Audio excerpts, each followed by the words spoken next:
रोहित पवारांना पुरंदर मतदारसंघाची जबाबदारी द्यावी, विधानसभेला पुरंदरमधून रोहित पवारांना उमेदवारी द्यावी अशी मागणी करण्यात येते। बैठकीत पुरंदरच्या नेत्यांकडून शरद पवारांकडे मागणी करण्यात येते। सुप्रिया सुळे यांच्यासाठी आता शरद पवार मैदानात उतरलेले आहेत। शरद पवार यांच्या बैठका सुरू आहेत।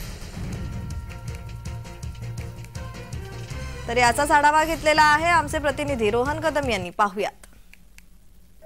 राष्ट्रपती शरद पवारांच्या नेतृत्वामध्ये आज पुण्यातील या निसर्ग कार्यालयामध्ये जी आहे ती पुरंदर विधानसभा मतदारसंघाच्या बैठकीत पार पडलेली आहे। खरं तर बारामती लोकसभा मतदारसंघाचा आढावा जो आहे तो पवारांकडून घेतला जातोय आणि या सगळ्या बैठकीमध्ये पुरंदरच्या नागरिकांनी जे ते मोठं मत जे आहे ते पवार साहेबांसमोर व्यक्त केलेलं आहे। खरं तर कर्जत जामखेडचे आमदार असणारे रोहित पवार यांना जी आहे ती पुरंदरची जबाबदारी द्यावी आणि पुरंदर मतदारसंघातून त्यांना कदाचित विधानसभेचं तिकीट देखील द्यावी अशी मागणी जी आहे ती पवारांपुढे या सगळ्या कार्यकर्त्यांनी केलेली पाहायला मिळाली। तसेच युगेंद्र पवार जे नुकतेच अजितदादांचे सख्खे पुतणे असताना देखील शरद पवारांसोबत गेलेले होते, त्यांना देखील मोठी जबाबदारी जी आहे ती या सगळ्या पुरंदर विधानसभा मतदारसंघामध्ये मिळावी अशी मागणी जी आहे ती याच ठिकाणी पवारांच्या कार्यकर्त्यांनी पवारांसमोर केलेली पाहायला मिळालेली आहे। त्यामुळे आगामी काळामध्ये नेमकं रोहित पवारांची पुरंदरमध्ये नेमकी काय भूमिका असणार आणि युगेंद्र पवार हे देखील पुरंदरमध्ये नेमकी कशा पद्धतीने जबाबदारी जी आहे ती सगळी पेलणार हे पाहणं आगामी काळामध्ये